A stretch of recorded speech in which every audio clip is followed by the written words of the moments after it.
Hello friends, हमारा आज का टॉपिक है future indefinite tense. Future indefinite tense मतलब अनिश्चित या सामान्य भविष्य काल। फ्यूचर मतलब भविष्य, मतलब आने वाले समय में होने वाली घटनाएं जिनका हम केवल अनुमान लगा सकते हैं, श्योर नहीं होते, है ना। हम कोशिश करते हैं, मैं कल आपके घर आऊंगा, मैं कल आपके घर आऊंगा, आज नहीं आया, पहले आ गया था, नहीं कल आऊंगा। फ्यूचर में जब हम कोई बात कहते हैं तो हम कहते हैं फ्यूचर इंडेफिनिट टेंस। लेकिन पक्का नहीं है कब आऊंगा। कल भी मैंने बोला, हो सकता है मैं कल के बजाय परसों या 4 दिन बाद आऊं या 1 साल बाद आऊं। ऐसा काम जो भविष्य में होगा लेकिन किस समय पर होगा वो नहीं क्लियर है, तो इसे हम बोलते हैं फ्यूचर इंडेफिनिट टेंस, है ना। नॉर्मली इस तरह के सेंटेंसेस में लास्ट में गा, ये या गी आएगा। मैं आऊंगा, वह बाजार जाएगी, वे अखबार खरीदेंगे, है ना। गा, गे या गी। इसका सामान्य रूप देखें हम, स्ट्रक्चर कर्ता I, we, you, they, he, she, it, मैं, कोई भी कर्ता हो, इन सभी के साथ आप विल, WILL विल का प्रयोग कर सकते हैं।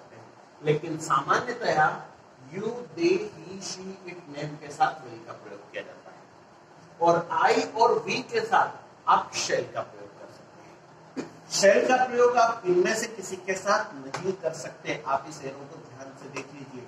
आई और वी दो एकमात्र सब्जेक्ट हैं, दो ही सब्जेक्ट हैं जिनके साथ शेल यूज हो सकता है, लेकिन विल का इस्तेमाल सभी के साथ हो सकता है। शेल और विल का इस्तेमाल ध्यान से कीजिएगा। अगर ज्यादा प्रैक्टिस नहीं हो पा रही है, कंफ्यूजन हो रहा है, तो आप सभी के साथ सामान्य रूप से सिर्फ विल का प्रयोग करते रहिए, लेकिन शेल का प्रयोग भी होता है। अच्छी इंग्लिश स्पीकिंग में शेल का इस्तेमाल होना चाहिए। हेल्पिंग वर्ब के बाद मेन वर्ब का first form plus object. Object मतलब शेष वाक्य। एक सिंपल सा सेंटेंस ले लिया हमने, मोर जंगल में नाचेगा, मोर जंगल में नाचेगा। सब्जेक्ट कौन? मोर। इंग्लिश में द पीकॉक, द पीकॉक। इसके साथ हेल्पिंग वर्ब क्या आएगी? पीकॉक आया इट में, इट के साथ helping verb will, the peacock will. मुख्य क्रिया क्या है? नाचना, नाचने की verb dance. The peacock will dance कहां पर? जंगल में, in forest. The peacock will dance in forest. इसका नेगेटिव सेंटेंस क्या होगा? मोर जंगल में नहीं नाचेगा। The peacock will not dance in forest. Interrogative sentence लेते हैं इसका, is the peacock, sorry is the will, WILL, sorry, will the peacock dance in forest? क्या मोर जंगल में नाचेगा? और इंट्रिगेटिव negative, will not the peacock dance in forest? क्या मोर जंगल में नहीं नाचेगा? Will not the peacock dance in forest? ये सिंपल सेंटेंस ले लिया एक हमने।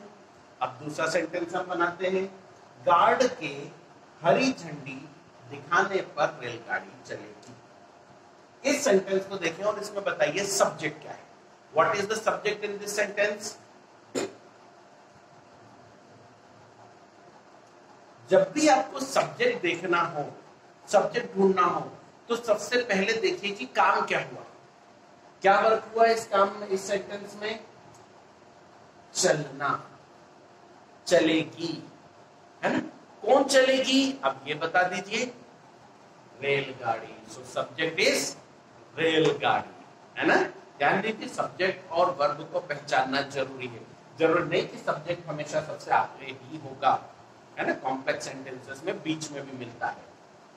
रेलगाड़ी के लिए हम लिखेंगे the train. The train future में है, फ्यूचर इंडेफिनिट, तो विल चलने के लिए, चलने की वर्ब क्या लगाएंगे? वॉक। वॉक मतलब पैदल, पैदल ऐसे पैर उठा करके चलेगी रेलगाड़ी? नहीं, रेलगाड़ी तो स्पीड से दौड़ती है ना। यहाँ रेलगाड़ी के चलने के लिए हम वर्ब यूज करते हैं रन। ड्राइव नहीं, ड्राइव में तो हम उसको लेफ्ट राइट कहीं भी कैसे भी कभी भी मोड़ सकते हैं। यहाँ पर वर्ब यूज क्या होगी? Run. The train will run. हो गया क्या सेंटेंस? नहीं, तो बहुत सारा बाकी है। गार्ड के हरी झंडी दिखाने पर क्या करेंगे? The train will run on showing, दिखाने पर। अब यहाँ पे आईएनजी भी आ गया है, देखिए ऑन शोविंग, जब दिखाएगा, जब दिखाएगा तब मतलब कंटिन्यूटी में आ गया। दिखाएगा केवल गायब नहीं कर दी, दिखाई उसने हरी झंडी तब। ऑन शोविंग क्या चीज? Green flag. On showing the green flag, red flag पर नहीं। On showing the green flag कौन दिखाएगा? Guard, by guard. या गार्ड प्रोफेशन है तो इसके आगे द लगना चाहिए, by the guard. The train will run on showing the green flag by the guard. यहाँ पर ऑन शोविंग से भी ज्यादा बेहतर वर्ड होना चाहिए आफ्टर, दिखाने के बाद। The train will run after showing the green flag by the guard. जब गार्ड हरी झंडी दिखा देगा तब गाड़ी रन करेगी। अगला सेंटेंस देखते हैं। मेरे पिताजी मधुमक्खियों से मधु प्राप्त करेंगे, है ना। Who is the subject? मेरे पिताजी, है ना। कंफ्यूज मत हो, हर बार ऐसा नहीं करूंगा।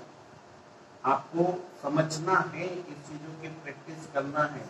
My father, helping verb will,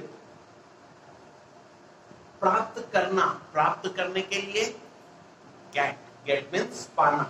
my father will gate क्या चीज? मधु। मधु को इंग्लिश में क्या बोलते हैं? यस, मधु का हिंदी नाम शहद होता है, इंग्लिश में honey. My father will get honey, कहां से प्राप्त करेंगे?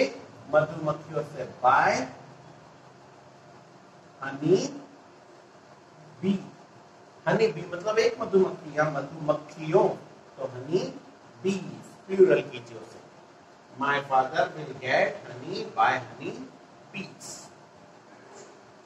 हम जल्द ही चंद्रमा की सतह पर कदम रखेंगे, है ना। हम भारतीयों का संकल्प है कि हम चंद्रमा मिशन मून स्टार्ट कर चुके हैं, चंद्रमा की सतह पर जाना चाहते हैं अपने दम पे। हम के लिए वी, हेल्पिंग वर्ब विल, मुख्य क्रिया क्या करना है? कदम रखना। मतलब कदम रखने को क्या बोलेंगे? स्टेप अप, है ना, या स्टेप डाउन। स्टेप डाउन मतलब नीचे आना और स्टेप अप मतलब चढ़ना।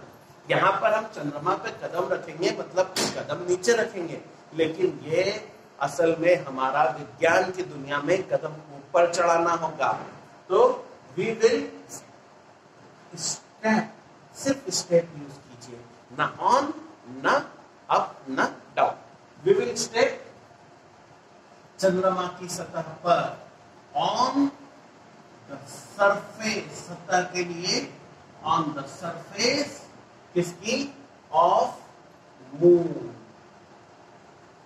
We will step on the surface of moon. कुछ बाकी तो नहीं रहा? देखो जरा एक बार, हम रखेंगे कदम, स्टेप चंद्रमा की सतह पर on the surface of moon. जल्द ही, ये बाकी रह गया, जल्द ही, बहुत जल्दी मतलब वेरी सून, जल्द ही मतलब soon. We will step on the surface of moon very soon. यहां लगा सकते हैं आप वेरी सून, या वी विल स्टेप सून, यहां भी यूज कर सकते हैं। We will step soon on the surface of moon. आप सून का इस्तेमाल यहां पर जल्दी ही, ये एक तरह से आपके लिए क्या हो गया? एडजेक्टिव, सॉरी एडवर्ब, वर्ब की विशेषता होगा। सिंपली हमने कहा हम किसी भी सेंटेंस में आखिरी में गा गे गी आएगा। मैंने आपसे कई बार कहा है कि जरूरी नहीं है कि गा गे गी ये आएगा ही आएगा। कई बार ये पहचान वाले शब्द आपको कंफ्यूज करेंगे। एक सिंपल सेंटेंस हम बात करते हैं, बताता हूं। सिंपल सा सेंटेंस है, बताता हूं। या हम इसमें देख लेते हैं कि चलिए मैं बताता हूं, है ना। कई बार स्टूडेंट मेरे से प्रश्न पूछते हैं, मैं कुछ पढ़ा रहा हूं, अपने बीच में कुछ क्वेश्चन कहता हूं, बोलता हूं मैं बताता हूं, है ना। अब इस सेंटेंस को पहचानिए, ये कौन सा टेंस है। इज इट ता हूं मतलब प्रेजेंट इंडेफिनिट टेंस। अधिकांश लोगों को मैंने देखा है वो इसे प्रेजेंट इंडेफिनिट टेंस ही मानते हैं, लेकिन अगर हम इसे ध्यान से देखें तो ये फ्यूचर इंडेफिनिट टेंस है। फ्यूचर इंडेफिनिट टेंस कैसे है, देखिए भाई, मैं बताता हूं। यहां पर हम शब्दों के साथ साथ उसकी फीलिंग्स, उसके एक्सप्रेशन पे बात करें। बताता हूं, मैंने आपसे कहा दैट पहले मेरा जो टॉपिक चल रहा है वो फिनिश हो जाए, उसके बाद मैं आपको इस चीज को बताऊंगा।